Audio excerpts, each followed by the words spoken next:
This is a story of Annamalai Swami, who was a devoted disciple of Ramana Maharshi, who started off, he was born in a regular family. They wanted him to get married.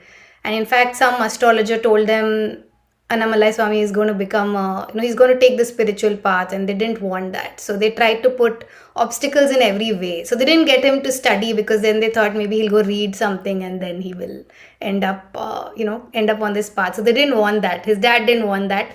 So he didn't let him study. And they were in the construction business, and that's what he wanted to sort of get him into. He wanted him to get married, but somehow relentlessly Annamalai Swami finds his way.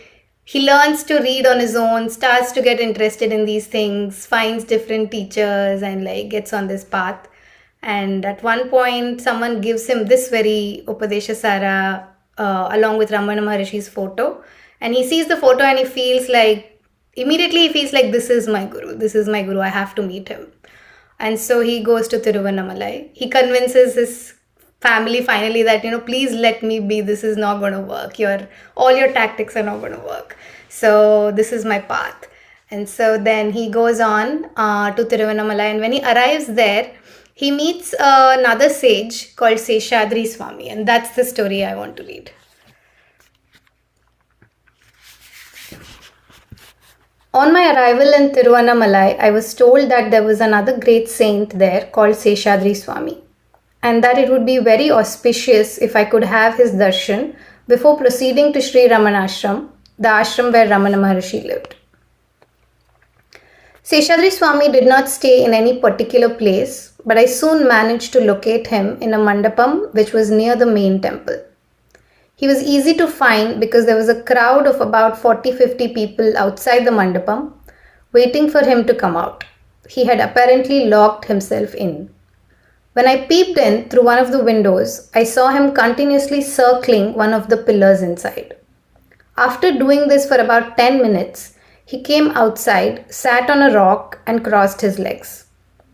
I had brought a laddu, a spherical sweet, which I wanted to give him, but I wasn't sure what to do with it.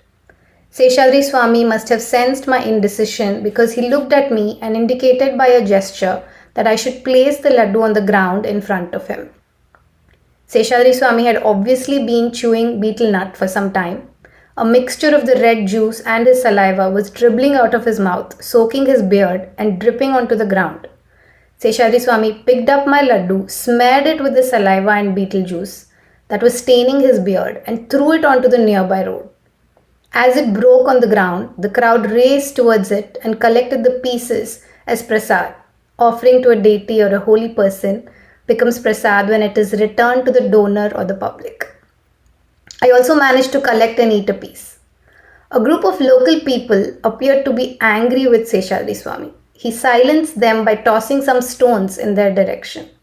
These stones, instead of following a normal trajectory, bobbed and danced around their heads like butterflies. The men he had thrown the stones at got afraid and ran away.